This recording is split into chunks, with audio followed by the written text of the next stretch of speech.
उससे पहले वो मूवी और मूवी में अपने परफॉर्मेंस को देखेगी। लेकिन अंत में 30 मिनट तक वेट करने के बाद जहां उसे मूवी में एंटर होना था, वो वहां भी मूवी में दिखाई नहीं दी। अनुष्का ने दिल ही दिल में सोचा कि शायद उस पार्ट को कट कर दिया गया है। फिल्मों में किसी के सीन को कट करना तो एक नॉर्मल बात थी, लेकिन 1 घंटे के इंतजार के बाद भी वो मूवी में कहीं नजर ही नहीं आई। वहां भी नहीं जहाँ एक्चुअल में उसे मूवी में होना चाहिए था। समय बीतता गया और उससे जुड़ा कोई भी सीन स्क्रीन पर नहीं आया। अंत में जब मूवी खत्म हुई और जब क्रेडिट्स दिखाए जा रहे थे, तो उसमें वो एक्टर्स की लिस्ट में भी शामिल नहीं थी। अनुष्का गुस्से से पागल होने लगी। ये क्या हो रहा था? क्रेडिट्स के दिखाए जाने के बाद हॉल की लाइट्स जल उठी। कई लोगों ने अनुष्का की तरफ देखा। वो सब भी उसी की तरह कंफ्यूज थे। वो तो मूवी की मेन कास्ट में से एक थी, फिर वो फिल्म में क्यों दिखाई नहीं दी? ठीक उसी वक्त एक होस्ट स्टेज पर आया, लेकिन ये एक मेल होस्ट था, ना कि वो फीमेल होस्ट जो शुरू से इवेंट को हैंडल करते आ रही थी। पहले वाली वो फीमेल होस्ट गायब हो चुकी थी। मूवी का प्रीमियर पूरा हो चुका था। सबसे पहले ऑडियंस वहां से लौटे। दिवाकर सर! अनुष्का ने जोर से उसका नाम पुकारा।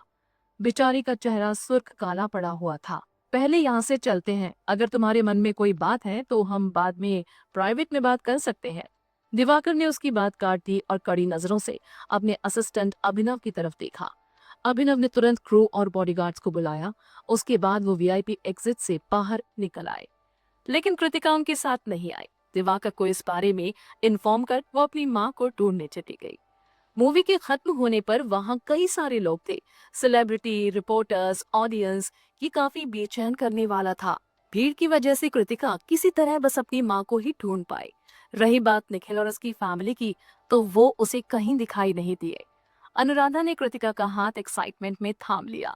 कृति, तुमने बहुत अच्छी एक्टिंग की, कहते हुए अनुराधा ने अपनी आंखों में आ गए आंसुओं को पोंछा। ये दिल को छू लेने वाला था।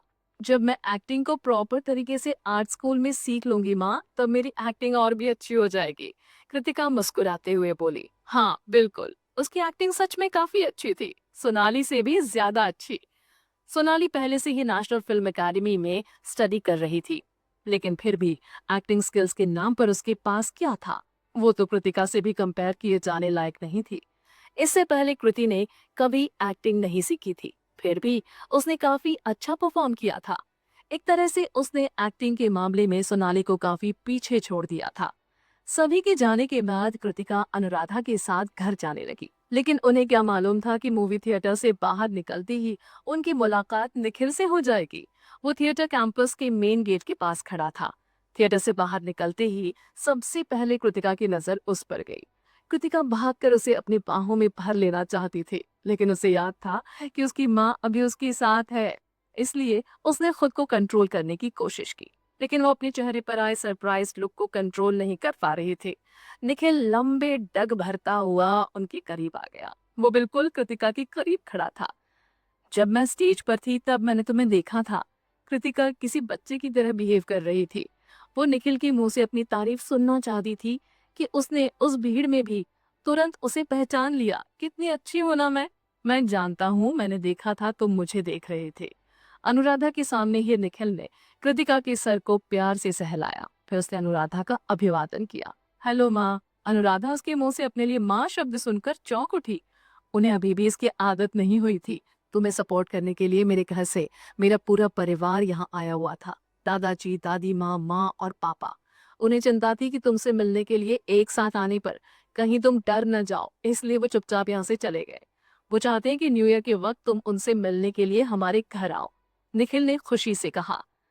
निखिल के दादाजी का भी इस बात के लिए राजी होना और कृतिका को अपने घर बुलाना ये साबित करता था कि वो भी उससे पूरी तरह सेटिस्फाइड थे। शायद स्टेज पर कृतिका का रौबदार रूप उन्हें भी भा गया था। ठीक है, कृतिका तुरंत राजी हो गई। वैसे तुम कब आए? आज। कहीं ऐसा तो नहीं कि फ्लाइट के लैंड होते ही तुम सबसे पहले यहाँ आ गए? कृतिका शॉक्ड थी।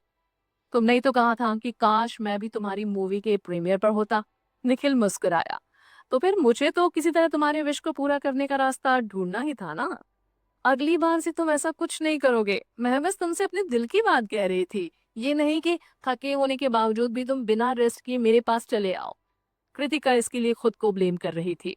अगर उसे मालूम होता कि प्रीमियर पर आने से पहले निखिल को रेस्ट करने का भी मौका नहीं मिल पाएगा तो वो उससे ऐसा कुछ नहीं कहती। मेरी इतनी फिक्र करोगी तो मुझे तुमसे और भी ज्यादा प्यार हो जाएगा, निखिल ने कृतिका को छेड़ते हुए कहा। फिर वो उसे और अनुराधा को अपने साथ पार्किंग एरिया में ले आया। क्या तुम्हारा बिजनेस ट्रिप सक्सेसफुल रहा? कार में बैठने के बाद कृतिका ने सवाल किया। क्या कहूँ, शुरू में मैं बस ये कंपेयर कर रहा था कि वहाँ एस्टेब्लिश किस कंपनी के साथ पार्टनरशिप करना ठीक रहेगा। हालांकि वो उसके काम के इस एरिया को ठीक से जानती नहीं थी, लेकिन फिर भी निखिल ने कृतिका से कुछ भी नहीं छिपाया। इस बार मैं वहाँ मैक्सिस कंपनी के साथ मीटिंग करने गया था, लेकिन वो चाहे जो भी सोचे, मेरा उनके साथ पार्टनरशिप में काम करने का कोई इरादा नहीं है। मैक्सिस कंपनी एक पुरानी कंपनी है, कंपनी के साथ साथ उनकी सोच भी काफी पुरानी है। एशियाई फिल्मों को लेकर जातिवाद की भावना उनके अंदर कूट कूट कर भरी हुई है। यहाँ तक कि एशियाई मूल के लोगों से भी उन्हें नफरत है।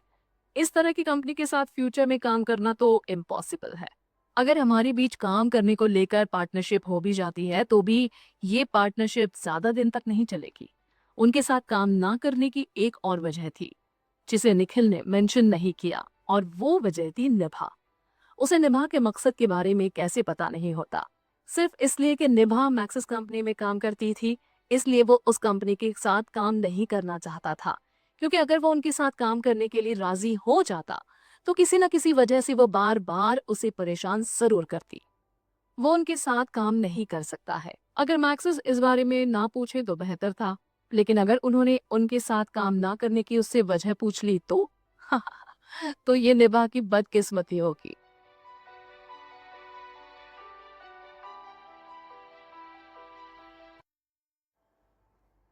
क्योंकि वो मैक्सिस कंपनी की एम्प्लॉय थी, इसलिए वो उनके साथ काम नहीं करना चाहता था। ये बस इतनी सी बात थी। इधर जब निखिल कृतिका और अनुराधा को ड्राइव करते हुए उनके घर ले जा रहा था, उस दौरान दिवाकर बाकी के लोगों के साथ बैक स्टेज पहुंच चुका था। अनुष्का अब और ज्यादा देर वेट नहीं कर सकती थी। उसने तेज आवाज में दिवाकर से सवाल किया। डायरेक्टर दिवाकर, मुझे जवाब दीजिए, मूवी से मेरे सारे सीन्स डिलीट क्यों किए गए? दिवाकर का लुक किसी मुस्कुराते हुए शेर की तरह था। वो भयानक तरीके से हंसते हुए बोला, स्क्रिप्ट की वजह से। जब मैं मूवी की एडिटिंग कर रहा था तो कुछ अनचाहे सीन्स को फिल्म से कट करना मेरे लिए जरूरी हो गया था। लेकिन मुझे क्या पता था कि जब मैं फिल्म के अननेसेसरी सीन्स को कट करना शुरू करूंगा तो तुमसे जुड़े सारे सीन्स कट हो जाएंगे। दिवाकर की बातों को सुनकर अनुष्का अपने सिर के बाल नोचने लगी। किस तरह का बेहुदा कारण था ये? दिवाकर कोई सही कारण भी नहीं ढूंढना चाहता था जो उसे शांत कर सके। उसे क्या लगा वो ये समझ नहीं पाएगी? गुस्से से पागल हुई जा रही अनुष्का की आवाज कुछ ज्यादा ही तेज हो गई। दिवाकर सर, आप कह कुछ रहे हैं और कर कुछ और। आपको मुझे एक प्रॉपर एक्सप्लेनेशन देना ही होगा, अनुष्का ने धीमी आवाज में कहा। वो उसे डांटना चाहती थी लेकिन डांट नहीं सकती थी। दिवाकर का चेहरा भी गुस्से से बिगड़ता जा रहा था। तुम्हें एक्सप्लेनेशन चाहिए? तुम कोशिश कर सकती हो। जिस बिशन प्रसाद के दम पर तुम इतना उड़ती हो, अगर वो खुद भी आकर मुझसे सवाल करे तब भी मेरा जवाब सेम ही रहेगा। चाहो तो बुला लो उसे मुझसे बात करने के लिए। ये बात आपने खुद कही है दिवाकर, याद रखिएगा। कहते हुए अनुष्का ने अपनी भौहें उठाई। फिर उसने बिशन प्रसाद को कॉल किया। दूसरी तरफ से फोन के पिक होते ही अनुष्का ने रंग बदल लिया। बिशन सर, मैं अनुष्का बोल रही हूँ। आज मूवी के प्रीमियर में आप आए नहीं ना, इसलिए आपको पता नहीं कि मेरे साथ यहाँ क्या हुआ है। क्या हुआ बताओ मुझे, दूसरी तरफ से बिशन ने कहा। अनुष्का ने उसे सारी बात बताई। हाँ, लेकिन दिवाकर के सामने उसने अपनी बातों में नमक मिर्च लगाने की कोई कोशिश नहीं की। लेकिन उसका रोना ही काफी था बिशन को दिवाकर पर गुस्सा दिलाने के लिए। उसके बाद अनुष्का ने फोन दिवाकर को दे दिया। दिवाकर, बिशन आपसे बात करना चाहते हैं। दिवाकर नफरत भरे अंदाज में हंस पड़ा। फिर उसने उसके हाथों से फोन ले लिया और बेरुखी आवाज में बोला, प्रेसिडेंट बिशन। दिवाकर, तुम अपनी बात से मुकर गए? बिशन ने गुस्से और नाराजगी में कहा।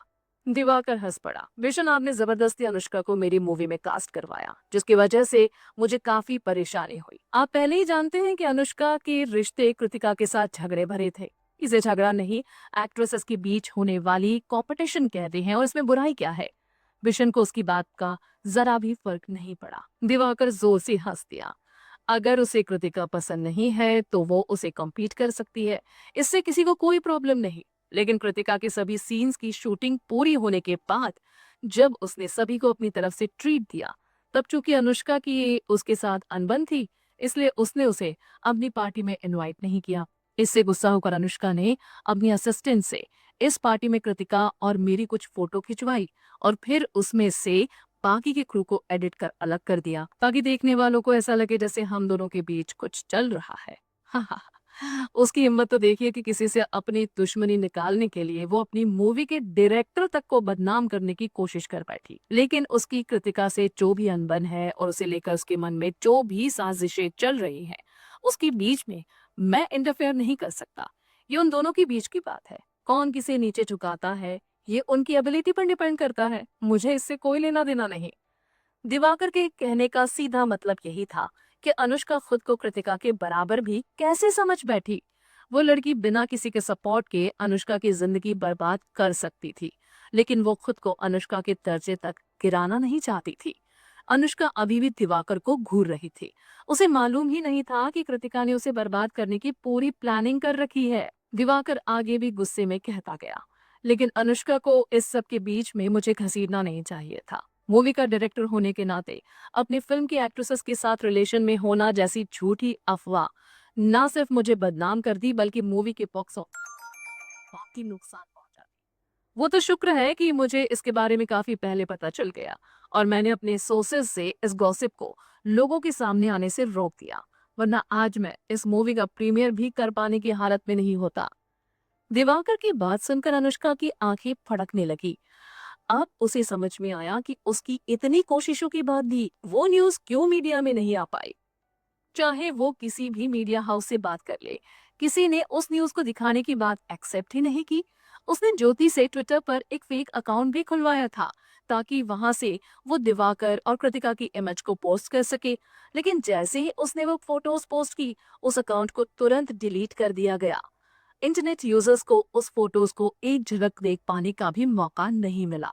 इस सारी घटनाक्रम को लेकर हमारा रिएक्शन काफी फास्ट था, इसलिए मूवी के प्रीमियर पर कोई बुरा असर नहीं पड़ा। लेकिन अनुष्का को पता नहीं कि उसे कब रुकना है। हद तो तब हो गई जब कृतिका को बदनाम करने के लिए उसने इंटरनेट वाटर आर्मी को हायर कर लिया। इन सब के बावजूद भी वो कृतिका की रेपुटेशन को खराब करना चाहती है, तो मैं उसे रोकूंगा नहीं। लेकिन मूवी प्रीमियर के क्रिटिकल पीरियड में फिल्म से जुड़े किसी भी शख्स के बारे में नेगेटिव न्यूज मीडिया में फैलाना कहाँ से सही है। अनुष्का ने इन पहलुओं के बारे में एक बार भी नहीं सोचा। उसने मूवी के बॉक्स ऑफिस कलेक्शन की भी चिंता नहीं की। अनुष्का जैसी बेवकूफ और घमंडी लड़की को मेरी मूवी में जबरदस्ती कास्ट करवाने के लिए मेरा आपसे हिसाब करना बाकी है। फिर आपकी हिम्मत कैसे हुई मुझसे किसी भी तरह के सवाल को करने की। दिवाकर के अंदर का गुस्सा अब उबल कर बाहर आ रहा था। अपनी जिंदगी में आज तक मुझे किसी भी चीज को लेकर कभी कोई पछतावा नहीं हुआ है, लेकिन अब मुझे एक बात का पछतावा है कि क्यों आपकी बातों में आकर मैंने अनुष्का को अपनी मूवी में काम करने का मौका दिया। अनुष्का ने एक बार भी नहीं सोचा था कि दिवाकर को उसकी हर एक साजिश के बारे में मालूम होगा। इसके अलावा उसने ये सब कुछ प्रेसिडेंट बिशन को बता दिया था। वो बेचारा तो अब कुछ कहने के लायक ही नहीं रहा। उसे ये तक नहीं मालूम था कि अनुष्का खुद की जड़ें काटने में इतनी माहिर है। दिवाकर के सवालों और आरोपों ने बिशन को ये बतला दिया कि आज वो गलत साइड की तरफदारी कर रहा था। अनुष्का भी काफी परेशान थी। अब वो पहले की तरह बहादुरी और अपना घमंड नहीं दिखा पा रही थी। बिशन, पूरी इंडस्ट्री मेरे नेचर को जानती है। अगर लोग मुझे रिस्पेक्ट करते हैं तो मैं उनकी रिस्पेक्ट करूंगा, लेकिन अगर मेरे लिए कोई मुश्किलें खड़ी करने की कोशिश करता है तो उन्हें समझना चाहिए कि मैं कोई ऐसा इंसान नहीं जिससे उलझना उनके लिए ठीक होगा। अनुष्का ने मुझे इस हद तक परेशान कर दिया कि अंत में मेरे पास उसे सबक सिखाने का और कोई रास्ता नहीं बचा। वो मेरी मूवी को, मेरी कड़ी मेहनत को और मुझे बर्बाद करना चाहती थी, तो उसे समझना चाहिए कि ऐसा कुछ भी मैं होने नहीं दूंगा। ठीक है, ठीक है। बिशन ने गहरी सांस ली। मैं समझ गया, इस बार गलती अनुष्का की है। वो बेवकूफों की तरह तुम्हारे लिए मुश्किलें खड़ी कर रही थी। बिशन की आवाज अब हल्की हो गई थी। दिवाकर ने भी बात को और नहीं खींचा और फोन वापस अनुष्का को थमा दिया। उस खास पल में दिवाकर को अनुष्का की जरा भी फिक्र नहीं थी। आज उसने उसे प्रीमियर भी सिर्फ इसलिए अटेंड करने दिया क्योंकि वो तब उसका रिएक्शन देखना चाहता था जब उस लड़की को पता चलता कि पूरी मूवी में उसका एक भी सीन नहीं है। नहीं तो वो उसे अपनी मूवी के नाम पर रत्ती भर भी फेम पाने नहीं देना चाहता था। अगले पल में दिवाकर अपने असिस्टेंट अभिनव के साथ वहां से निकल गया। रोनित, आगे का प्लान क्या है तुम्हारा? अगर फ्री हो तो चलकर साथ में पार्टी करते हैं, शौर्य ने रोनित से कहा, कुछ इस तरह जैसे वहां कोई तीसरा नहीं था। उसकी बात सुन रोनित एक्साइटेड हो गया और मुस्कुराते हुए बोला, हाँ हाँ, मैं एकदम फ्री हूँ। शौर्य हंस पड़ा, चलो फिर नाइट क्लब चलते हैं, मैं अपने सर्कल के कुछ और दोस्तों को भी बुला लेता हूँ, तुम्हारी उनसे भी जान पहचान हो जाएगी। इतना कहने के बाद दोनों वहां से चल पड़े और इस पूरे समय में शुरू से लेकर अंत तक उन्होंने एक बार भी अनुष्का की तरफ देखना जरूरी नहीं समझा। बाकी के क्रू ने भी वैसा ही किया। उन्होंने जल्दी जल्दी अपना अपना सामान पैक किया और वहां से निकलते बने। अनुष्का बस एक एक कर उन सबको चाहते हुए देख आग बबूला हुए जा रही थी। ये स्वार्थी और निर्दयी लोग कमजोरों को अपने पांवों तले दबाकर उस पर चल पड़ते हैं जिस तरफ उन्हें अपना फायदा दिखाई देता है। क्योंकि दिवाकर उसकी शक्ल भी नहीं देखना चाहता था, इसलिए उसे भी अब उससे पोलाइट बने रहने की कोई जरूरत नहीं थी। दूसरी तरफ कृतिका को पता नहीं था कि दिवाकर के साथ साथ फिल्म के पूरे क्रू ने अनुष्का से दूरी बना ली है और अब वो उससे नाम की भी दोस्ती नहीं निभाने वाले थे। वो ऑलरेडी अपने घर पहुंच चुकी थी। निखिल की नजरों को कृतिका पर अटका देख अनुराधा मुस्कुरा उठी। ठीक है, फिर तुम लोग साथ में घूमने जा सकते हो। यहाँ घर पे रहकर मेरे साथ बोर होने की कोई जरूरत नहीं। निखिल 2 हफ्तों के लिए बिजनेस ट्रिप पर गया था और इस वजह से वो दोनों ही कुछ वक्त से एक दूसरे से मिल नहीं पाए थे। अपने रिलेशनशिप के बीच वो उस दौर से गुजर रहे थे जहाँ एक पल के लिए भी एक दूसरे से अलग होना उनके लिए तकलीफ देह था। इस वजह से उन दोनों ने एक दूसरे को काफी मिस किया था। इन चीजों की हल्की फुल्की समझ होने के कारण अनुराधा उन दोनों को थोड़ा बहुत भी इंटीमेट होने से रोकना नहीं चाहती थी। वैसे रात भी काफी हो गई थी, लेकिन वो साथ में वक्त बिताने के लिए किसी नाइट क्लब में तो जा ही सकते थे। अनुराधा पहले ही इस बात के लिए अपने मन को तैयार कर चुकी थी कि आज कृतिका घर नहीं आने वाली है। उसकी बच्ची पहले से ही काफी मैच्योर थी और रही बात बाकी चीजों की, तो उन्हें उन बातों को लेकर अपनी बेटी पर पूरा भरोसा था। उन्हें पता था कि कृतिका ने अपने खुद के लिए कुछ नियम बनाए हुए हैं जिन्हें वो कभी नहीं तोड़ेगी। उनकी बात सुन निखिल की आंखें सरप्राइज होते हुए चमक उठी। उसकी मदर इन लॉ तो काफी ओपन माइंडेड निकली। दूसरी तरफ कृतिका काफी एम्बैरस फील कर रही थी।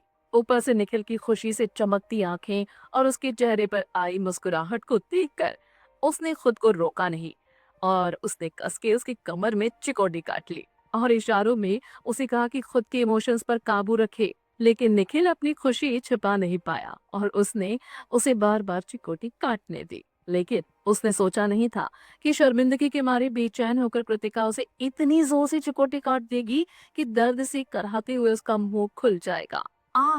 उसकी और मजे से देखते हुए उसने तय किया कि बाद में जब वो दोनों अकेले होंगे तब वो इस चिकोटी का उससे बदला लेगा। उनकी इशारों भरी बातों को देख अनुराधा आंटी ने दोनों को फिर से वहां से जाने के लिए कहा। जाओ भी, तुम दोनों पहले ही मुझे घर पहुंचा चुके हो, इसलिए अब मेरी और चिंता करने की तुम्हें कोई जरूरत नहीं। निखिल डर गया कि कहीं कृतिका उसके साथ जाने को राजी नहीं हुई तो, इसलिए उसने झट से उसका हाथ थाम लिया और कहा, ठीक है माँ, हम जाते हैं। ठीक है। अनुराधा आंटी ने मुस्कुराते हुए दोनों को वहां से भेज दिया। जब वो दोनों सीढ़ियों से उतरकर पार्किंग एरिया की ओर जा रहे थे तब पूरे समय में कृतिका निखिल से शिकायत पर शिकायतें किए जा रही थी। वापस आने के बाद तुमने एक पल के लिए भी आराम नहीं किया है। अच्छा होगा ना कि तुम घर पर जाकर पहले आराम करो। वो कल भी तो मिल सकते थे। वैसे वो खुद भी उसे बहुत मिस कर रही थी, लेकिन उसके चेहरे पर उभरी थकावट को देख निखिल के लिए कृतिका का दिल दुख रहा था। तुम अभी घर जाओ। अभी कृतिका ने अपनी बात पूरी भी नहीं की थी कि निखिल ने उसे अपनी बाहों में उठा लिया। सीढ़ियों के अंधेरे हिस्से में कृतिका की पीठ को दीवार से चिपकाकर उसने कृतिका के होठों को जोर से किस किया। उस वक्त कृतिका को याद नहीं रहा कि वो आगे क्या बोलने वाली थी। उसके होठों को तो निखिल ने अपने होठों से बंद कर रखा था। लगता है तुमने मुझे जरा भी मिस नहीं किया, है ना? निखिल ने कृतिका की कमर पर अपनी पकड़ मजबूत कर दी। वो ऐसे कंप्लेन कर रहा था जैसे उस लड़की ने उसका दिल तोड़ दिया हो। एक्चुअल में वो उसे काफी मिस कर रहा था, इसलिए प्लेन के मुंबई लैंड करते ही वो सबसे पहले उससे मिलने के लिए उसके पास चला आया। उसकी बातें सुन कृतिका ने अपने दोनों हाथों से उसके कंधे को जोर से थाम लिया। मैंने तुम्हें बहुत मिस किया निखिल, लेकिन मुझे बुरा लग रहा है कि तुम मेरी वजह से जरा भी रेस्ट नहीं कर पाए। अंधेरे में ही कृतिका को निखिल की वो धीमी लेकिन मदहोश कर देने वाली हंसी सुनाई पड़ी। मैं पूरे सफर सोता ही रहा हूँ गर्लफ्रेंड जी। रेस्ट तो मैंने प्लेन में कर ही लिया था। ये एक लॉन्ग ट्रिप थी जिस कारण निखिल अपने प्राइवेट प्लेन से लॉस एंजलिस गया था। इसी वजह से वापस आते वक्त उसने आराम करने में कोई कमी नहीं की थी। अपनी बात कहने के बाद उसने कृतिका को नीचे उतारा। जैसे ही कृतिका के पैर सीढ़ियों पर आए वो लड़खड़ा गई, जिस वजह से निखिल को तुरंत उसे थामना पड़ा। वो फिर से अपनी हल्की आवाज में हंस पड़ा। कहाँ ध्यान है तुम्हारा कृति मैडम, लगता है मेरी बाहों से आजाद होने का तुम्हारा मन नहीं। उसके बाद सन अंधेरे में चिढ़ते हुए कृतिका ने अपना मुंह ऐंठ लिया। जवाब में निखिल ने कस के उसकी कमर पर चिगोटी काटी। भूल के भी मत सोचना कि मैंने तुम्हें अपना मुंह ऐंठते हुए नहीं देखा। कृतिका को आगे कुछ भी कहने का मौका दिए बगैर उसने अपनी उसे बाहों में उठाया और किसी बच्चे की तरह अपनी बाहों में उसे थामे हुए वो नीचे उतरने लगा। कृतिका डर गई, कहीं ऐसे अंधेरे में कुछ दिखाई ना देने के कारण निखिल के पैर फिसल न जाएं। लेकिन फिर उसने अपनी सारी चिंताओं को भुलाकर निखिल के कंधे पर अपना सर रख दिया। उस वक्त शर्म के मारे कृतिका का पूरा चेहरा लाल हुए जा रहा था।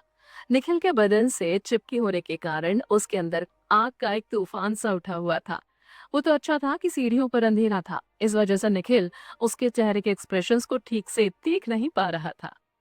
लेकिन कुछ पल के बाद ही उसे एहसास हुआ कि वो बहुत जल्दी कुछ ज्यादा ही खुश हो गई थी। निखिल सीढ़ियों से धीरे धीरे नीचे उतर रहा था। कुछ एक दो कदम नीचे आने के बाद रुककर उसने अपना चेहरा कृतिका की गर्दन और कंधों के बीच छिपा लिया। उस वक्त वहां पूरी शांति छाई हुई थी। आवाज के नाम पे बस दो लोगों के मुंह से निकलने वाली गहरी और लंबी सांसों की आवाज ही सुनाई दे रही थी।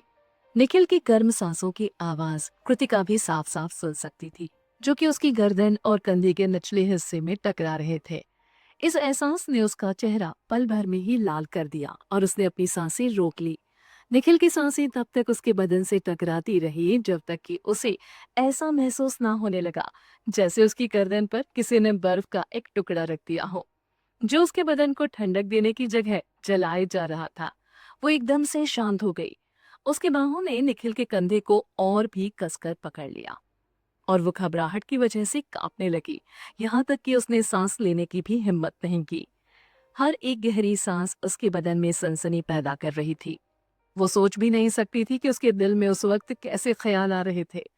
फाइनली एक गहरी सांस लेने के बाद निखिल ने अपने सिर को उठाकर फिर से कृतिका को देखा। कृतिका के सीने में एक अजीब सी सिहरन पैदा हो रही थी और जब निखिल उसे लेकर अपार्टमेंट के मेन गेट के पास बाहर पहुंचा, कृतिका तुरंत बोल पड़ी, जल्दी से मुझे नीचे उतारो। हालांकि रात काफी हो चुकी थी, लेकिन फिर भी रास्ते में कोई अजनबी देर रात भी आ जा सकते थे। अगर सच में कोई आ जाता तो निखिल की बाहों में यूं दिखना उसके लिए कितना एम्बैरेसिंग होता।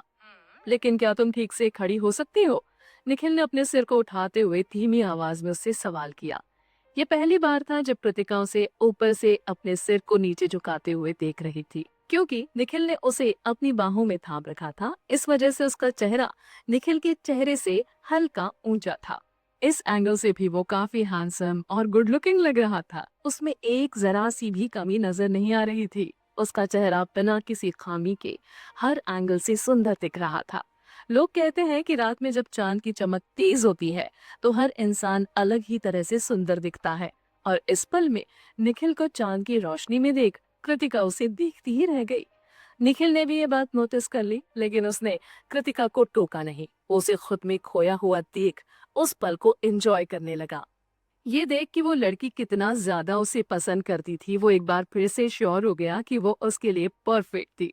उनकी उम्र में 8 साल का एक बड़ा फासला था, जिसे वो चाहकर भी मिटा नहीं सकता था।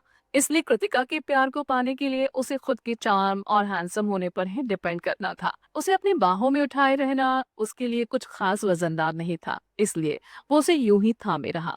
हर पल के साथ उसके चेहरे की मुस्कुराहट बढ़ती जा रही थी और चांद की उस रोशनी में उसकी आंखें आसमान के मौजूद तारों की तरह चमक रही थी। अगर कोई किसी को ऐसे ही लगातार घूरता रहे तो सामने वाला शख्स या तो चिढ़ जाता है या एम्बैरेसिंग फील करने लगता है। लेकिन निखिल कोई आम इंसान तो था नहीं। जब कृतिका उसे बिना पलके झपकाए देख रही थी, तब वो भी उसे बिना पलके झपकाए देखते जा रहा था, चाहे वो कितनी देर तक ही उसे देखता रहता। ये उसके लिए काफी नहीं था। आखिर में वो खुद पर काबू नहीं रख पाया और अपने चेहरे को उसके चेहरे के करीब लाते हुए उसने कृतिका के गालों को चूम लिया। बस एक प्यार भरी किस, और कृतिका वापस से अपने होश में आ गई। होश में आते ही जैसे उसके मन में एक हलचल सी हुई। क्या वो इतनी देर से लगातार निखिल को घूरी जा रही थी? ये प्रैक्टिकली प्यार में पागल हो चुकी किसी लड़की की हरकत जैसा था। कृतिका फ्रस्ट्रेट हो गई। ये काफी शर्मिंदा कर देने वाला था। ये सब इस आदमी के कारण हुआ। सारी गलती इसी की है। हर लड़की चांद की रोशनी में अपने हैंडसम प्रिंस को देखना चाहती थी, और उसका प्यार खुद ही एक प्रिंस था। उस पल में निखिल जानता था कि अब उसे रुक जाना चाहिए, लेकिन वो बेचारा कृतिका को चूमने से खुद को रोक नहीं पा रहा था। अब मैं ठीक से खड़ी हो सकती हूँ, मुझे नीचे उतारो, कृतिका ने कहा। वो और एम्बैरेस फील नहीं करना चाहती थी। फाइनली निखिल ने उसे जमीन पर उतार दिया। चांद की उस दूधिया रोशनी में कृतिका का शर्माहट से भरा चेहरा हर पल के साथ लाल हुआ जा रहा था। उसने झट से अपना सर नीचे झुका लिया ताकि निखिल ये बात नोटिस ना कर सके। फिर वो आगे बढ़ी। तभी निखिल ने उसका हाथ थाम लिया। मेरे लिए रुको। निखिल का हर एक टच कृतिका के बदन को कपकपा दे रहा था, लेकिन उसने अपने हाथ को पीछे नहीं खींचा। दोनों निखिल की कार की ओर बढ़ चले। कार के नजदीक पहुंचकर निखिल लपक कर आगे आया और स्टाइल से उसने कृतिका के लिए दरवाजा ओपन किया ताकि वो किसी प्रिंसेस की तरह कार के अंदर आ सके। अगर मैं तुम्हारे साथ ठीक से वक्त नहीं बिताऊंगा तो वापस जाकर भी मैं चैन से आराम नहीं कर पाऊंगा। निखिल के उन शब्दों ने कृतिका के मन में चल रहे ख्यालों को तोड़ दिया। जब कृतिका कार के अंदर आई तब जाकर उसे ध्यान आया कि निखिल ने उसके लिए कार की पिछली सीट का दरवाजा ओपन किया था। ये आदमी, आज इसकी नीयत कुछ ठीक नहीं लग रही। कृतिका दिल ही दिल खुद पर गुस्सा हो गई। नॉर्मली वो काफी स्मार्ट थी, लेकिन ऐसा क्यों था कि निखिल के पास होते हुए वो एकदम से कोई बेवकूफ लड़की बन जाती थी? इस दौरान निखिल भी कार में आ बैठा। उसने झट से कार के दरवाजे को बंद किया ताकि ठंडी हवा अंदर के माहौल को और ठंडा ना कर दे। शुरू में जब तक कार के अंदर सिर्फ कृतिका थी, तब तक वहां काफी जगह थी। लेकिन जैसे ही निखिल कार के अंदर आया, वहां जगह ना के बराबर बची। निखिल की हर एक मूवमेंट सोची समझी हुई थी, क्योंकि अगले ही पल उसने कृतिका को अपनी बाहों में भर लिया। मैं एक बार और पूछता हूँ, क्या तुमने मुझे मिस किया? उसके होठ कृतिका के चेहरे के इतने करीब थे कि जब वो कुछ भी बोलने के लिए अपने मुंह को खोल रहा था, तो उसके होठ कृतिका के गाल और चेहरे को छू रहे थे। उसकी मिंट जैसी सांस जैसे ही कृतिका के गालों से टकराई, कृतिका के अंदर कोई तूफान सा उठ खड़ा हुआ, और अगले ही पल उसके दिल की धड़कन तेज हो गई। क्या तुमने मुझे मिस किया? निखिल ने एक बार फिर उससे सवाल किया। हाँ, मैंने तुम्हें बहुत मिस किया। कृतिका की पलकें फड़क उठी और वो निखिल की तरफ देखने में भी शर्मा रही थी। निखिल के होठों ने उसके पूरे चेहरे को पता नहीं कितनी बार छुआ था, मानो जैसे वो उसके चेहरे पर बारिश की बूंदें बरसा रहा हो। तो फिर तुम मुझे खुद से दूर क्यों कर रही हो? निखिल ने कृतिका को जोर से हक करते हुए कहा। मैंने तुम्हें बहुत मिस किया। खासकर वो उसे तब बहुत ज्यादा मिस कर रहा था जब निपा उसे परेशान कर रहे थे। उस वक्त वो विश कर रहा था कि काश कृतिका हर वक्त उसके साथ होती, उन सभी लड़कियों को उससे दूर भगाने के लिए जो उसे बार बार डिस्टर्ब किया करती थी। मैं सच में चाहता हूँ कि अगली बार जब मुझे बिजनेस ट्रिप पर कहीं बाहर जाना हुआ तो तुम भी मेरे साथ चलो। निखिल ने अपने बाहों में उसे और भी जोर से कस लिया।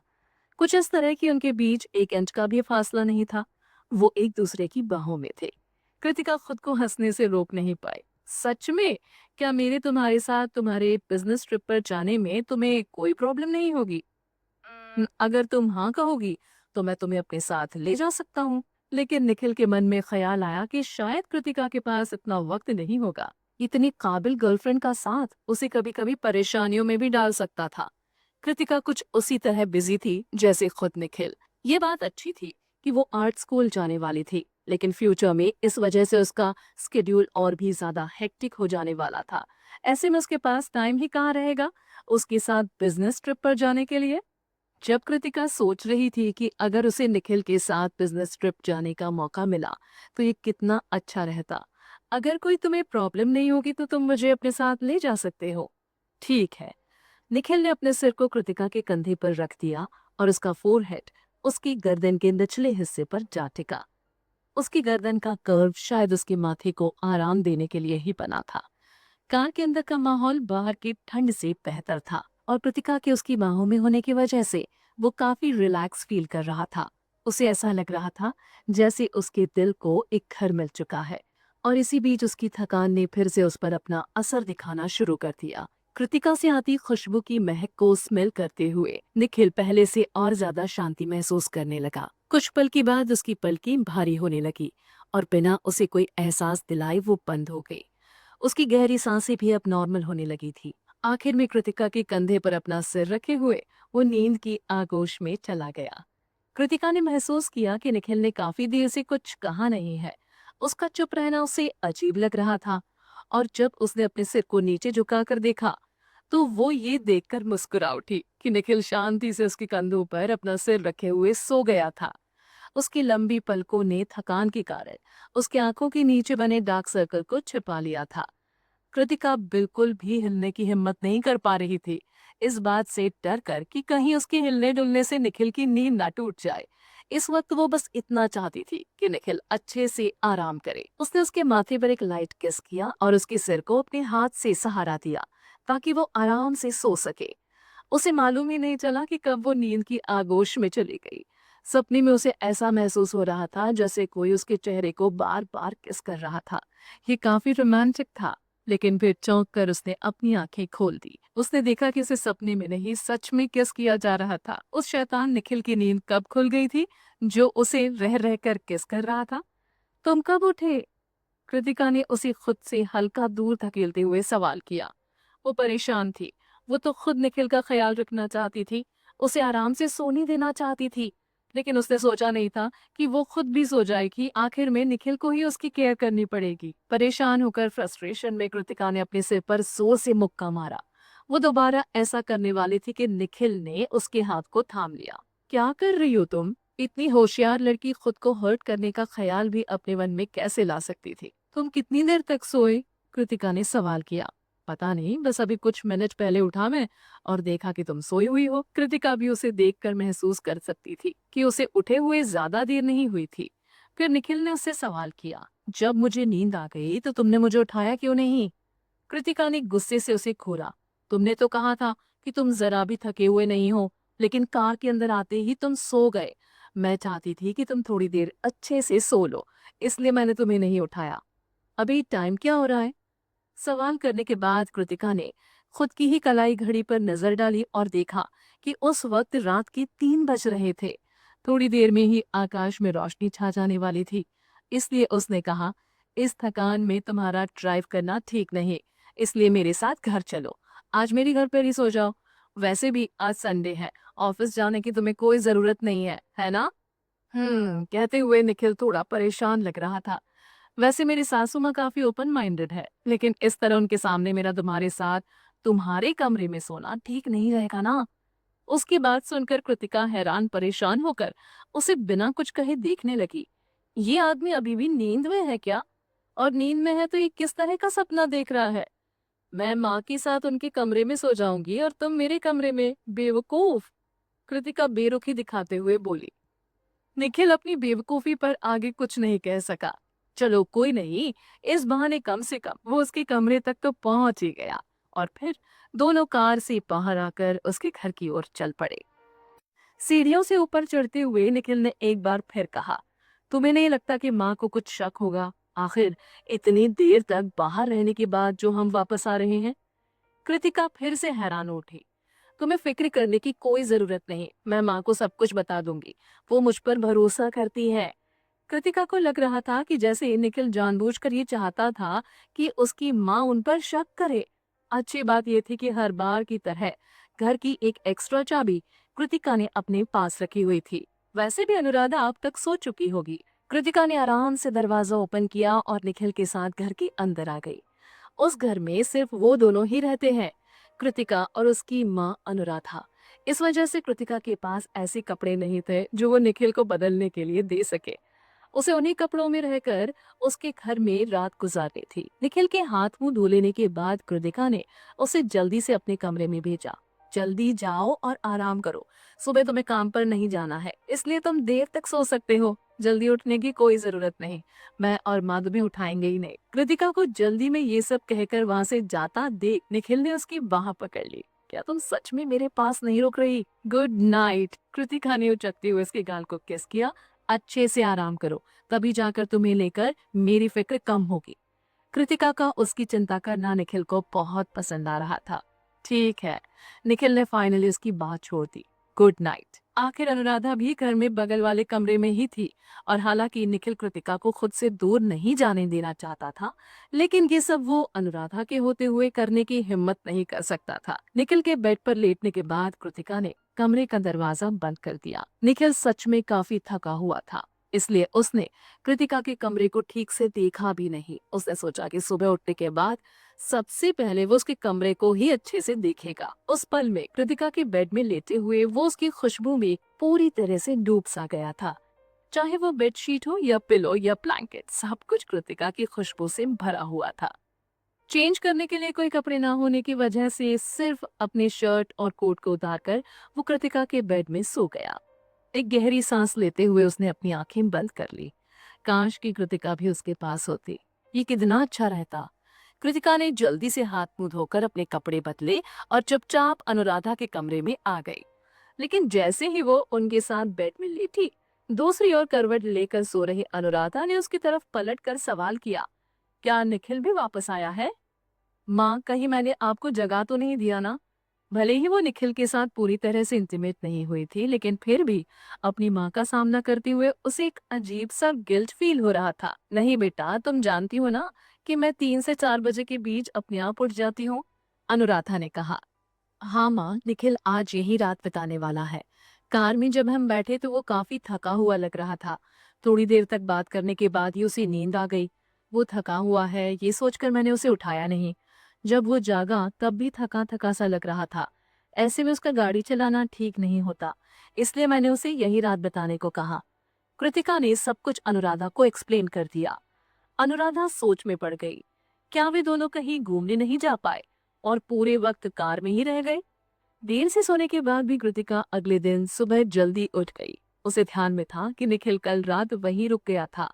फ्रेश होने के बाद वो चुपचाप अपने कमरे के पास गई। दरवाजा खोलने के बाद उसने देखा कि निखिल बेफिक्र होकर सो रहा था, तो उसने फिर से दरवाजे को ध्यान से बंद कर दिया। इस दौरान अनुराधा आंटी ब्रेकफास्ट तैयार कर चुकी थी। दोनों माँ बेटी ने एक साथ नाश्ता कर लिया। निखिल को सोने दो, वो बच्चा सच में काफी थका हुआ है। जब वो जागेगा तब मैं उसके लिए कुछ खास चीज बनाऊंगी, अनुराधा ने कहा। मैं भी यही सोच रही थी माँ, कृतिका ने उसकी बात पर सहमति जताई। अनुराधा ने निखिल की फिक्र में एक आह भरी। देखती हो ना तुम, हर कोई उससे कितना जेलस फील करता है। वो कितनी ऊंची पोजीशन पर है, अपनी जिम्मेदारियों को पूरा करने में पता नहीं बेचारे को कितनी मुश्किलों का सामना करना पड़ता होगा। हाँ माँ, आप ठीक कह रही हैं, कृतिका ने एक गहरी सांस लेते हुए कहा। लोगों को लगता था कि निखिल काफी खास और टैलेंटेड है, लेकिन वो ये भूल जाते हैं कि हर किसी की अपनी अपनी परेशानियां भी होती हैं। नाश्ता करने के बाद कृतिका निखिल के लिए कुछ कपड़े खरीदने मार्केट चली गई। उसने उसके लिए 2 एक्स्ट्रा स्लीप वेयर खरीद लिए, ये सोचकर कि शायद आगे भी कभी उसे वहां रुकना हुआ तो ये उसके काम आएंगे। शॉपिंग करने के बाद जब वो लौट रही थी, तब रास्ते में उसके व्हाट्सएप पर अनिरुद्ध का एक मैसेज आया। कृति, इंटरनेट पर तुम काफी ट्रेंड कर रही हो, तुम्हारी पॉपुलैरिटी काफी तेज बढ़ रही है। शायद इस वक्त इंटरनेट पर सबसे ज्यादा तुम्हें सर्च किया जा रहा है। हैं? कृतिका एकदम से चौंक गई। उसने हाल फिलहाल में कुछ भी तो नहीं किया था। उसने अपना ट्विटर अकाउंट ओपन किया और ये देखा कि ट्विटर पर टॉप ट्रेंडिंग न्यूज कौन सी है। सरप्राइज की बात ये थी कि इस बार कृतिका से ज्यादा उसकी ड्रेस ट्विटर पर ट्रेंड कर रही थी। लिंक को ओपन करने के बाद उसे पता चला कि इंटरनेट यूजर्स ये जानना चाह रहे थे कि कृतिका ने जो ड्रेस पहनी थी वो किस ब्रांड की थी। काश जिस ब्रांड की ड्रेस कृतिका ने पहनी है वो मुझे भी मिल जाए। मुझे भी यार, मैंने तो अपने भैया से न्यू ईयर गिफ्ट में मेरे लिए कृतिका वाली ड्रेस ढूंढ कर लाने को कहा है। उसकी ड्रेस से मिलती जुलती एक ड्रेस ऑनलाइन साइट्स पर मुझे भी नजर आई, पर वो वाली ड्रेस नहीं थी जो कृतिका ने पहनी थी। हाँ यार, मुझे भी उसकी जैसी ड्रेस चाहिए। कितनी प्यारी लग रही थी वो। कृतिका हैरानी में उन कमेंट्स को पढ़ते जा रही थी। उन लोगों को इस बात का जरा भी अंदाजा नहीं था कि कृतिका ने अपनी ड्रेस में खुद से कुछ चेंजेस किए थे। घर आने के बाद कृतिका ने अपनी ड्रेस बाहर निकाली, उसकी एक पिक लेकर उसे ट्विटर पर अपलोड कर दी।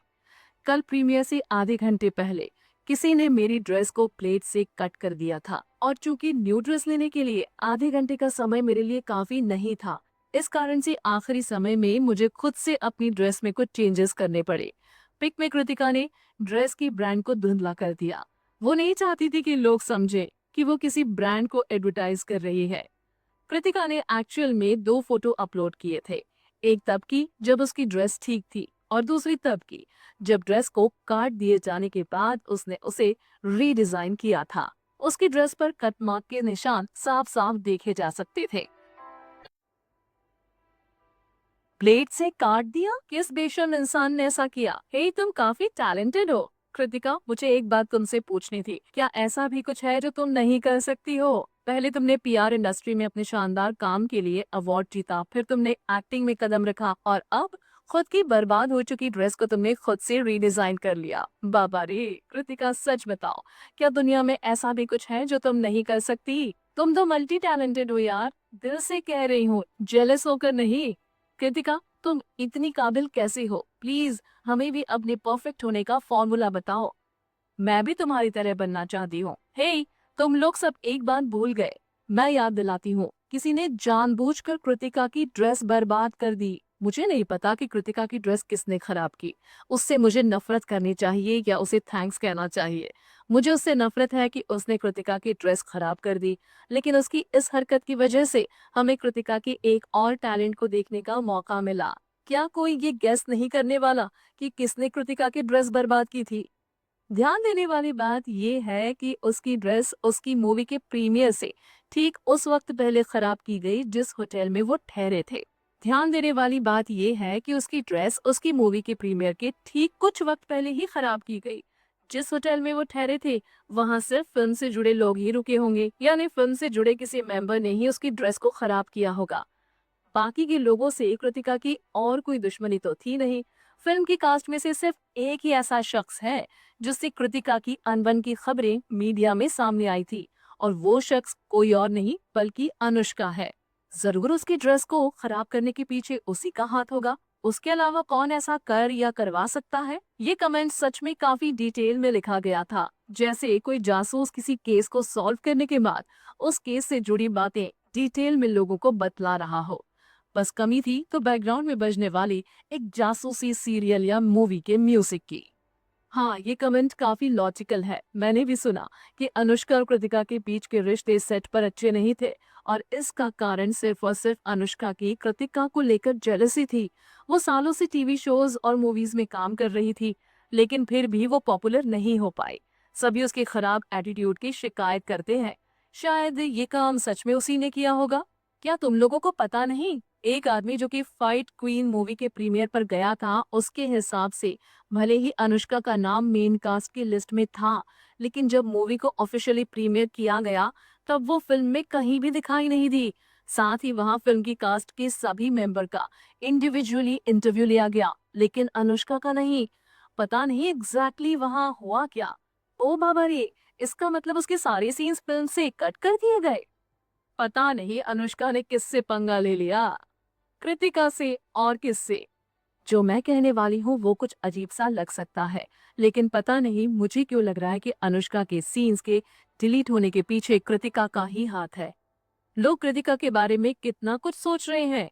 वो हमारे दिल पर न जाने कब से राज करने लगी। मैं भी इस बात को लेकर काफी कंफ्यूज हूँ, पर मुझे भी यही लगता है इसमें कृतिका किसी न किसी तरह से इन्वॉल्व जरूर है। जिन्हें भी लगता है कि ये काम कृतिका का है, मेरे कमेंट को लाइक करें। इस तरह से अब वो सारे कमेंट्स ऑफ टॉपिक जाने लगे थे। कृतिका जानती नहीं थी कि उसे हंसना चाहिए या रोना। वो इंटरनेट यूजर्स की थिंकिंग एबिलिटी को एडमायर करने लगी थी। उन्होंने काफी हद तक सब कुछ गेस कर लिया था। आखिर में किसी के पास कोई पक्का सबूत तो था नहीं कि कि किसने कृतिका की ड्रेस बर्बाद की, लेकिन उनका दिमाग ऐसा करने के लिए उन्हें एक शख्स पर शक करने को मजबूर कर रहा था, और वो शख्स थी अनुष्का। अनुष्का की रेपुटेशन पहले से ही इतनी बुरी थी कि सोचने वाले लोगों के मन में सबसे पहले उसी लड़की का नाम आया। ये कृतिका के लिए अनएक्सपेक्टेड था। उसने सोचा नहीं था कि अनुष्का के करियर को बर्बाद करने की शुरुआत उसकी ड्रेस से जुड़ी इस छोटी सी बात से शुरू होगी। अनुष्का के फैंस को जब इस बारे में पता चला तो वो कृतिका के ट्विटर अकाउंट पर उसे ट्रोल करने पहुंच गए। अगर तुम्हारे पास कोई सबूत है तो वो दिखाओ, और अगर नहीं तो सस्ती पब्लिसिटी पाने के लिए बेकार की अफवाह फैलाना बंद करो। कृतिका, तुम कितनी बेशर्म हो। खुद की पॉपुलैरिटी को बढ़ाने के लिए तुम अनुष्का को बदनाम करने की कोशिश कर रही हो। कितने बेवकूफ है कुछ लोग। हमारी अनुष्का सालों से कितनी पॉपुलर है। कृतिका ने तो बस एक फिल्म में काम किया है, वो भी थर्ड लीड। इससे पहले कोई उसे जानता भी नहीं था। क्या ऐसी लड़की को टारगेट करने की अनुष्का को जरूरत भी है? कृतिका बस उसके नाम को खराब कर खुद को लोगों के बीच पॉपुलर बनाने की कोशिश कर रही है। अपने दिमाग का इस्तेमाल करो। तुम लोगों को ये बात समझ में आनी चाहिए। प्रेम के फैंस भी कृतिका से बदला लेने के लिए एक अच्छे मौके की तलाश में उस पर नजर गड़ाए हुए थे। इस मैटर की तूल पकड़ते ही वो भी इसमें कूद पड़े। बिल्कुल सही। खुद को पॉपुलर बनाने के लिए कृतिका दूसरों की रेपुटेशन को खराब करने में लगी हुई है। कुछ वक्त पहले उसने हमारे प्रेम के साथ भी ऐसा ही किया था, और अब वो वही सब कुछ अनुष्का के साथ कर रही है। इस वक्त ज्योत्सना कृतिका की सबसे बड़ी फैन थी, इसलिए उसे प्रोटेक्ट करने के लिए तुरंत उसने कुछ कमेंट्स किए। नहीं, प्रेम की रेपुटेशन कृतिका ने खराब नहीं की, बल्कि उसने खुद ही अपने साथ ऐसा किया। तुम लोगों के पास करने के लिए कुछ भी नहीं है तो जाकर कोई काम ढूंढो। झूठ-मूठ के लिए मेरी कृतिका पर उंगली मत उठाओ। प्रेम के फैंस सच में अपनी गलतियों से कुछ भी सीखना नहीं चाहते थे। क्या वो भूल गए कि कृतिका ने उन्हें क्या वार्निंग दी थी? तुम लोग फिर से खुद को और प्रेम को मुश्किल में डालने के लिए आ गए। प्रेम को लेकर कई स्कैंडल्स ऐसे हैं जो हम सब के सामने आना अभी बाकी है। लगता है उन स्कैंडल्स को भी बाहर निकलवा कर तुम सब प्रेम को जान से ही मारकर दम लोगे। जैसे फैंस प्रेम ने बनाए हैं, उससे किसी दुश्मन की कोई जरूरत नहीं। देर सबेर यही फैंस कृतिका के फैंस के प्रेम के फैंस को कृतिका की दी गई वार्निंग की याद दिलाने पर उन्होंने तुरंत उसके अगेंस्ट किए गए अपने कमेंट्स डिलीट कर दिए, और फिर वो अनुष्का के फैंस से जा भिड़े। उनके ऐसा करते ही इंटरनेट यूजर्स अपना पेट पकड़कर हंसने लगे। हमें तो मालूम ही नहीं था कि प्रेम के फैंस कृतिका से इतना डरते हैं। ध्यान देने वाली बात यह है कि कृतिका ने अब तक उन्हें कुछ कहा भी नहीं, लेकिन फिर भी उन्होंने अपने सारे कमेंट्स डिलीट कर दिए। आज से पहले मैंने किसी को, किसी सेलिब्रिटी के फैंस को इस तरह से डराते हुए नहीं देखा है। कृतिका का डर एकदम अलग है। कृतिका का डर। अनुष्का ये सब पढ़कर गुस्से से आग बबूला हो रही थी। वो अपने ट्विटर अकाउंट पर फाइट क्वीन मूवी को लेकर शिकायत करने ही वाली थी, लेकिन उसके कुछ भी पोस्ट करने से पहले ही प्रेम के फैंस ने उसे टारगेट करना शुरू कर दिया था, जबकि उसने उन्हें ठेस भी नहीं पहुंचाई थी। जिस तरह से बिना किसी डर की कृतिका ने प्रेम के फैंस का सामना किया था, वैसी कोई बात अनुष्का में नहीं थी। वो उन्हें लाख समझाने की कोशिश कर ले, लेकिन वो उसकी एक नहीं सुन रहे थे, बल्कि उनके हिसाब से अनुष्का के फैंस ने उसके आइडियल प्रेम की रेपुटेशन को खराब करने की कोशिश की थी। एक बात तो साफ थी, क्योंकि वो लोग कृतिका से अपना बदला नहीं ले पाए थे, इसलिए अपने गुस्से को शांत करने के लिए मौका मिलते ही वो अनुष्का पर अपनी भड़ास निकालने में लग गए। उस बेचारी की हालत तो रोने जैसी हो गई थी। तुम लोग कृतिका के डर से उससे उलझ नहीं सकते हो ना, इसलिए तुम सब हमारी अनुष्का पर अपनी भड़ास निकालने चले आए। दिमाग सही तो है ना तुम सबका? प्रेम और अनुष्का के फैंस ट्विटर वॉर में ऐसे कूद पड़े जैसे दुनिया में उनके लिए और कुछ जरूरी है ही नहीं। उनके झगड़े की वजह से अनुष्का और प्रेम भी ट्विटर पर ट्रेंड करने लगे थे। दूसरी तरफ ज्योत्सना ने कृतिका को एक प्राइवेट मैसेज सेंड किया। दीदी, मैं आपको लेकर एक फैन क्लब शुरू करने के बारे में सोच रही हूँ। आपको उससे कोई प्रॉब्लम तो नहीं होगी ना? उसके मैसेज को पढ़ कृतिका हैरान रह गई। हाँ हाँ, क्यों नहीं, लेकिन क्या इतनी जल्दी ये करना सही होगा? अभी तो मेरी मूवी का ऑफिशियली रिलीज होना बाकी है, और अभी मेरे ज्यादा कोई फैंस भी नहीं है। बहुत सारे हैं दीदी, बस आपको इसका अंदाजा नहीं। अपना ट्विटर अकाउंट चेक कीजिए, देखिए कितने सारे लोग आपकी सपोर्ट में हैं। इसके अलावा मुझे भरोसा है कि मूवी के रिलीज होते ही कई लोग आपके फैन बन जाएंगे। अगर कोई फैन क्लब पहले से तैयार रहेगा तो आपसे जुड़ी बातें डिस्कस करने के लिए उनके पास एक अच्छा प्लेटफॉर्म मौजूद होगा। ज्योत्सना प्रेम के फैन क्लब की शुरुआती मेंबर्स में से एक थी। इस वजह से वो इन चीजों के बारे में काफी कुछ जानती थी। दूसरी तरफ कृतिका इन बातों के बारे में ठीक से कुछ भी नहीं जानती थी। फैन क्लब जैसी किसी चीज के बारे में उसके पास एक क्लब तक नहीं था।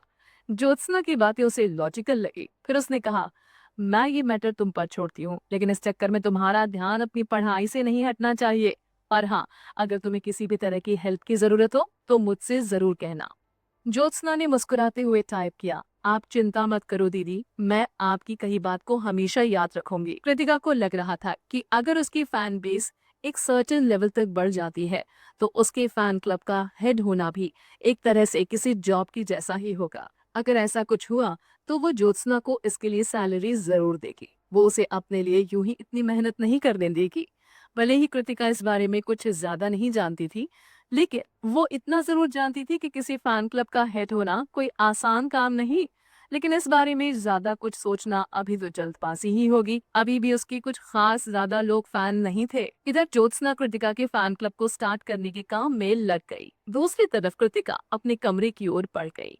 अभी वो अपने कमरे के अंदर जाने ही वाले थे कि निखिल उसके कमरे से बाहर आ गया। उसने अभी भी रात वाले कपड़े ही पहने हुए थे। शायद वो जस्ट सोकर उठा था। मैं तुम्हारे लिए कुछ कपड़े खरीदने के लिए बाहर गई थी। कृतिका ने अपने हाथ में पकड़ा हुआ थैला निखिल को दिखाया। तुम जल्दी से चेंज कर लो। कृतिका ने उसकी तरफ वो कपड़े का थैला बढ़ाया तो निखिल ने उस थैले की जगह उसका हाथ थाम लिया और उसे खींचते हुए वापस से कमरे के अंदर जाने लगा। लेकिन दरवाजे पर पहुंचते ही कृतिका ने उसकी चौखट को पकड़ खुद को अंदर जाने से रोक लिया। तुम कपड़े बदलो पहले, कहते हुए कृतिका ने उसे अंदर धकेल कर दरवाजा बाहर से बंद कर दिया। निखिल बेचारा मन महसूस कर रह गया। फिर उसे एक शरारत सूझी। कुछ मिनट रुकने के बाद उसने अंदर से आवाज दी, कैसे कपड़े लाई हो तुम, मेरी साइज के तो बिल्कुल भी नहीं है ये। अरे, कृतिका को ये काफी अजीब लगा। पर मैंने तो तुम्हारे कपड़ों के साइज के हिसाब से ही नहीं खरीदा था। अच्छा, और मेरे कपड़ों की नाप कब ले ली तुमने गर्लफ्रेंड जी? मेरे कुछ कपड़े ढीले डाले हैं और कुछ चुस्त। निखिल कमरे के अंदर से बोला, जो तुम मेरे लिए लेकर आई वो कुछ ज्यादा ही चुस्त हो गए हैं। कृतिका को भी अब डाउट होने लगा था। आखिर उसने वो सारे कपड़े उसकी साइज का अंदाजा लगाकर ही तो लिए थे, और अंदाजे कभी ना कभी गलत हो ही जाते हैं। अंदर आकर देखो ये शर्ट कितनी छोटी है, निखिल ने कहा। कृतिका जरा भी अंदाजा नहीं लगा पाएगी, ये बस निखिल की एक चाल हो सकती है। उसे लगा वो सच बोल रहा है, इसलिए उसने दरवाजा ओपन किया और कमरे के अंदर आ गई। लेकिन इससे पहले कि उसकी नजर निखिल पर पड़ती, उस लड़के ने झट से उसे अपनी बाहों में भर लिया। कृतिका सरप्राइज होते हुए हल्की आवाज में चिल्लाई, हे! वो कुछ रिएक्ट कर पाने की हालत में ही नहीं थी। निखिल ने उसे अपनी बाहों में थाम कर हवा में गोल घुमा दिया। जब तक उसका दिल शांत हुआ, निखिल उसे उसके ही बेड पर लिटा चुका था और उसकी गर्दन उसके होठों का निशाना बन चुकी थी। कृतिका खुद पर बिफर पड़ी। वो उसकी चाल को क्यों नहीं समझ पाए। ये इंसान कुछ ज्यादा ही चालबाज था। वो बेदर्दी से उसकी गर्दन को चूमे जा रहा था, जिससे उसके बदन में सिहरन सी होने लगी। फाइनली धीरे धीरे कृतिका की बाहें उसके कंधों के चारों ओर लिपट गई। जब उसके हाथ उसके कंधों पर इधर उधर फिसल रहे थे तब अचानक से उसे महसूस हुआ कि उस लड़के के बदन पर कोई शर्ट तो थी ही नहीं। अरे, तुमने बिना शर्ट पहने कह दिया कि कुछ ज्यादा ही चुस्त हो रही है, कृतिका नाराजगी दिखाते हुए बोली। जवाब में निखिल हंस पड़ा। कृतिका चकरा कर रह गई। उसे तो ये भी ध्यान नहीं था कि वो उस वक्त अपने बेड में थी और निखिल उसके साथ शरारत किए जा रहा था। लेकिन इससे पहले कि वो कोई और शरारत करता, उसे और कृतिका दोनों को अनुराधा की आवाज सुनाई पड़ी। कृति बेटा, निखिल उठ गया क्या?